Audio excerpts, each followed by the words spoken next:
입시 의문현답 포마스쿨 대표 강사 제이 선생님입니다. 자, 오늘은요, 좀 개괄적인 여러분들 가이드라인을 잡을 수 있는 걸 준비를 해봤습니다. 자, 선생님, 제가 희망하는 대학의 수시 또는 정시의 입시 결과를 알고 싶어요. 그래서 오늘 준비한 건 수도권 주요 대학, 그래서 이제 서울 경기권을 중심으로 이 주요 대학의 2019학년도 기준, 2020학년도 결과는 아직 안 나왔기 때문에 2019학년도 기준 수시 그리고 정시 입결을 좀 요약 정리를 했습니다. 일단 대학에서 자체 발표한 자료 혹은 이제 대기업에 발표한 자료를 바탕으로 서울시 이제 교육정보연구원에서 이제 조사한 자료들을 이제 집계를 좀 했는데요. 자, 오늘 이 데이터를 준비한 이유는 이런 거예요, 여러분들. 내가 수시에 집중을 할지, 내가 정시에 집중을 할지, 이 방향성을 잡을 때 여러분들의 현재 지표, 내지는 이제 3월 모의고사 또는 6월 모의고사를 바탕으로 뭔가 이제 대략적인 가이드라인을 잡을 때 큰 틀은 이렇게 잡으시라고요. 알겠죠? 물론 여기 나오는 자료들이 주의하실 게 이런 거예요. 평균 성적인 학교들도 있고 하위 70%, 하위 80%는 학교들도 있습니다. 그러니까 이게 무슨 절대적인 게 아니라 여러분들 입시 방향을 잡는 데 있어서 내가 교과 전형은 어디를 쓰고 종합 전형은 여기까지 도전을 해볼까? 이런 것들을 잡는 데 있어서 가이드라인이니까 이걸 보고 대략적인 방향을 잡는 데 좀 도움이 되길 바랍니다. 좀 스피드하게 준비를 좀 해봤는데요. 일단 교과 전형입니다. 자, 여기서 또 다시 한번 주의할 거. 종합 전형 결과는 배제를 했어요. 종합 전형은 알다시피 2등급도 붙고 6등급도 붙어요. 그럼 평균 내면 4등급인데 무슨 의미가 있어요? 그죠? 그러니까 종합전형은 선생님이 따로 강의 준비를 해놨습니다. 종합전형에 대해서 대략적인 선에 대해서 그건 이제 학생부 종합전형 내신 전반적인 가이드라인에 제 강의를 올려놨지만 선생님 그 강의에 싫어요가 달리는 걸 좀 보면서 이런 느낌이 들었어요. 나는 이거보다 낮은 성적인데 붙는데 왜 이걸 가이드라인 이렇게 보여주지? 그러니까 종합전형은 다시 한번 널뛰기 전형이라고요. 그게 아무리 평균 성적을 보여주더라도 뭔가 이렇게 좀 딱 맞아 떨어지지 않는 이게 이 정규 분포에서 벗어나는 예외적인 경우들이 워낙 많기 때문에 종합전형은 좀 예측이 불가능한 거죠. 그래서 거꾸로 육종합을 꿈꾸는 친구들도 종합전형에 올인해야겠다는 생각들도 변수니까 저는 개인적으로 정말 특별한 익스트림한 경우를 제외하고는 여러분이 뭐 어떤 정말 좋은 특목고나 자사고 아니면 정말 비교과가 정말 누가 봐도 정말 훌륭하게 잘 돼 있다 아니면 정말 도무지 정시로는 정말 아무것도 준비가 안 돼 있다 하는 극단적인 경우를 제외하고는 육종합은 개인적으로 권장하지 않아요. 저는 이 대학 이하로 갈 바에는 무조건 재수하겠습니다 이런 마인드라면 그건 상관없지만 알겠죠? 그래서 이 교과 전형은 비교적으로 상대적으로 어느 정도 객관적인 지표다 보니까 이 교과 전형을 이제 수능 체제 있는 대학도 있고 없는 대학도 있지만 어느 정도 상수로 변수만 너무 많으면 힘들어지니까 종합 전형을 4개 쓰더라도 교과는 뭐 2개 이런 식으로 좀 전체 스펙트럼을 좀 보시자고요. 알겠죠? 자, 가천대부터 덕성여대까지 이제 여기 대학은 그냥 기억용 순으로 준비를 했습니다. 수도권 중심으로 알겠죠? 지방에 있는 대학까지는 선생님 자료 준비하기 너무 힘들어서 일단 수도권 중심으로 준비를 했어요. 지방권 대학 준비 보고 싶었던 친구가 좀 미안한데 선생님이 지거국 대학들까지는 한번 따로 최대한 시간을 내서 준비를 한번 해보겠습니다. 오늘은 자 여기 나와 있는 이 대학들 일단 이 가천대, 가톨릭대 이 고대 같은 경우는 사실 이제 수능 이 종합 전형의 성격을 띤 교과 전형인데 교과 전형의 성격을 띤 종합 전형이라고 해야 될까요? 그래서 이 정도 성적되고요. 광운대 국민대가 이제 수능 최저가 강화되면서 이제 신설되면서 요 정도 스펙트럼을 그리고 단국대, 덕성여대 특히 이제 단국대 여기 4.1까지 이건 익스트림한 경우입니다. 어느 한 과가 꼭 이렇게 펑크가 좀 나니까요. 이건 일반적인 경우라고 생각을 하시면 안 돼요. 어찌됐건 세부적인 건 그러니까 다시 한번 각 대학의 이 요강들 한 번 더 살펴보시고 입시 결과들을 살펴보시자고요. 알겠죠? 자, 그다음 동덕여대부터 서울시립대까지 과기대는 이제 오해 없으시라고 서울과기대입니다. 알겠죠?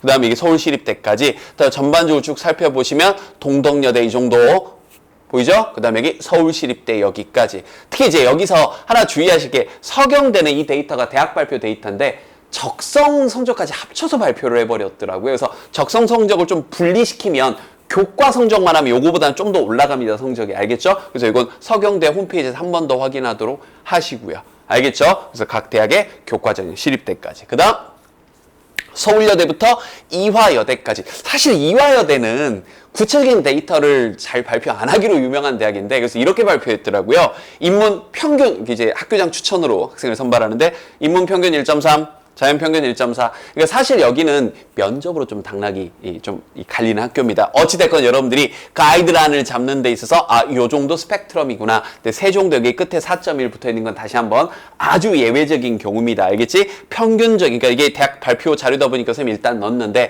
예를 들어서 성신여대 같은 경우는 요 정도 스펙트럼에서 있는 게 맞아요. 근데 이 세종대는 요 4.1은 좀 뭐 이렇게 좀 변수였다 이렇게 생각을 좀 하십시오. 아무래도 2점대 후반까지는 정도까지라고 생각을 하셔야 되겠죠. 알겠죠? 오케이. 자, 그 다음 인하대부터 홍익대까지. 자, 어떤가요? 인하대 같은 경우는 특히 수능 체제가 좀 세져 있다 보니까 이거보다 좀 더 낮은 친구들, 이게 평균 성적인데 좀 더 낮은 친구들도 문 닫고 들어가는 경우들이 좀 발생을 했었고요. 한국외대 여기 자연은 글로벌 캠퍼스입니다. 알고 있죠? 이건 서울캠 자료인데 알다시피 자연캠은 이제 글로벌 캠퍼스에만 있으니까 이건 글로벌 캠퍼스 성적이고요. 그다음에 이게 한성대는 평균 성적으로 이렇게 보여줬고, 한양대는 뭐 다 알다시피 뭐 그냥 수능 체제 없이 무조건 이 교과로만 하다 보니까 지방의 전국의 교과 전형 전교 1등들이 다 모이는 전형이죠. 에리카, 홍대까지. 자, 여기까지가 교과를 중심으로. 다만 여기 지금 이제 수능 체제가 있는 학교도 있고 면접이 있는 학교도 있고 약간의 학생부 종합적인 성격을 띈 뭐 고려대라거나 이런 대학들도 있는데, 어찌됐든 그 가이드라인을 잡는데 요 정도 선이구나. 그러면 이제 이런 생각을 하시라고요. 내가 지금 내신이 이 정도 선인데 요 정도 대학까지는 내가 써도 되겠다. 이 정도 대학은 교과로 좀 쓸까? 뭐 이런 생각을 상수를 한두 개는 넣어야 되니까요. 근데 이러면서 여러분이 또 같이 비교를 해야 될 비교군이 또 뭐겠어요? 내 평상시 모의고사, 특히 이제 6평 정도까지는 보셔야 됩니다. 특히 우리 고1, 2 친구들이 많이 착각하는 게, 이제 고3 N수생들은 다 알지만 고1, 2 때 모의고사는요 정말 아무런 의미도 없어요. 특히 수학, 아이고 그냥 그거 가지고 내가 내신이 4등급인데 모의고사 보면 그래도 2, 3등급은 나오니까 선생님 전 정시올인할까요? 큰일 납니다. 알겠죠? 특히 수학 엄청나게 성적이 변하니까 여러분 고1, 2때 성적, 내지는 고3, 3월 모의고사 성적 가지고도 이게 믿으면 안 되는 거죠. 6평, 9평 성적을 바탕으로 지금부터 보여주는 정시 데이터하고도 이제 비교를 해보셔야 됩니다. 알겠죠? 근데 이 정시 데이터는 또 워낙 민감하다 보니까 좀 발표를 하지 않는 자료들. 그러니까 여기 보면 이제 안 보여주는 학교는 제가 안 보여준 게 아니라 학교에서 오픈을 안 했기 때문에 보여주기 이제 힘든 대학들입니다. 일단 가천대부터 국민대까지 라인을 쭉 살펴보시는데, 자, 이런 거 보실 때 또 유의하셔야 될 게, 이건 학교에서 발표한 대략적인 자료지만 예컨대 가천대만 하더라도 탐구를 뭐 한 과목 반영하는 전형도 있고, 그래서 전형 간의 좀 특징이 좀 심합니다. 뭐 세 과목만 반영하는 전형도 있고, 일반 전형 1, 일반 전형 2 이렇게 나눠져 있는데 그걸 그냥 평균 낸 거다 보니까 대략적인 선이라는 거예요. 알겠죠? 또 여기 경희대 같은 경우도 각 계열별로 인문계열과 사회계열이 있는데 수학 반영비가 다 다릅니다. 과목별로 다 다른데 그래도 대략적인 선이 요 정도 라인이구나. 요렇게 좀 보시면 되죠. 여기 이제 국민대 같은 경우도 자동차 공학부 같은 경우는 95.2% 엄청나게 높아요. 알겠죠? 근데 이제 건축 계열 같은 경우는 이제 조금 비인기 학과다 보니, 요즘 좀 비인기 학과다 보니까 점수대가 좀 떨어지기도 하고요. 그래서 이런 정도 스펙트럼이 형성이 돼 있다. 가천대부터 국민대까지. 그럼 이제 이런 거 보시면서 내가 지금 6, 9평 모의고사 성적이 이 정도니까, 그럼 여기 이 정도 대학은 내가 수시로 내가 안 써도 되겠네. 이 정도 대학은 내가 정시로 가. 여기 쓸 바에 내가 수시를 왜 써? 수시 붙으면 가야 되는데. 이런 판단을 내릴 수 있는 거죠. 이해됐죠? 자, 그런 가이드라인 다시 한번 이번에는 단국대부터 상명대학교까지이고요. 여기 이제 36대는 좀 독특하게 입시 전형을 2020학년도부터는 이제 세 과목 전형에서 이제 전과목 전형으로 바뀌었기 때문에 이 데이터는 이제 사실은 대학 발표 데이터긴 하지만 아무런 의미 없는 데이터입니다. 이건 2019학년도 데이터이기 때문에 분명히 이거보다 더 떨어질 거예요. 2020학년도 이 입시 결과는 나오는 대로 아마 정시 발표는 여름 정도 돼야 전년도 입시 결과가 좀 나올 테니까 보셔야 되는데, 분명히 36대는 이 대학에서 발표한 2019학년도 데이터보다는 훨씬 더 떨어질 것으로 예상이 됩니다. 아마 상명대 수준 혹은 그 이하로 떨어질 수 있어요. 조심스럽지만 살펴보셔야 되겠지만. 알겠죠? 오케이. 그러니까 이런 것들을 세부적으로 좀 살펴보셔야죠. 자, 그 다음 서경대부터 숙명여대까지인데, 자, 서경대는 요건 좀 주의하셔야 되죠. 이게 뭐냐면, 인서울권 대학에서 이제 유일하게 사실상 세 과목 전형이에요. 무슨 말이냐면, 인문계열 같은 경우는 수학 반영비가 10%, 자연계열 같은 경우는 국어 반영비가 10%다 보니까 여기 나와 있는 건 국어를 제외한 100분위 성적입니다. 그럼 여기 조그맣게 써놓은 게 인문계열에서는 수학 100분위 평균 성적, 자연계열에서는 여기 조그맣게 써놓은 건 국어 100분위 평균 성적입니다. 그러니까 한 과목을 못 본 친구들이 이쪽으로 몰리는데, 그러면 내가 한 과목 못 본 거 제외하고 나머지 세 과목이 요 정도 전형. 그래서 이제 정시를 고민하는 친구들 가운데서 진짜 나는 지금 국어가 완전 노답이다, 이과 친구들 가운데서, 내지는 문과 친구들 가운데서 난 진짜 완전 수포자야. 그럼 이런 친구들은 이런 작전을 짤 수 있죠. 예를 들어서 여러분들이 수능 최저를 수학 배제, 인문계 기준으로 수학 배제하고 나머지 세 과목으로 국어, 영어, 탐구로 수능 최저나 논술, 수능 최저를 맞추면서 교과 전형 최저 이런 거 맞추면서 최악의 경우 정시로는 서경대를 지원한다. 뭐 이런 이제 작전들을 짤 수가 있는 학교가 서경대입니다. 알겠죠?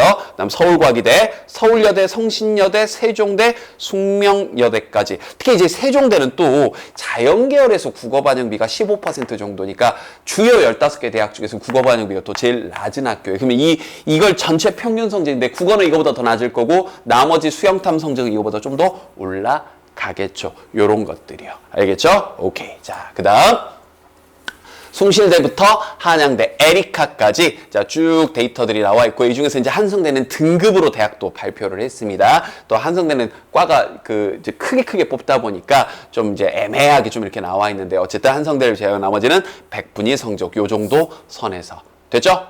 자, 그럼 이제 이걸 보여드린 이유가, 어찌됐건 주요 대학을 중심으로 여러분들이 이 원서 접수를 하는 데 있어서 내가 지금 내신이 이 정도고, 그 다음 내가 모의고사를 봤을 때 100분위를 잘 보셔야 돼요. 국영수탐 100분위가 이제 이 정도다. 이런 것들을 바탕으로 대략적인 작전을 좀 세울 수 있는 거죠. 다만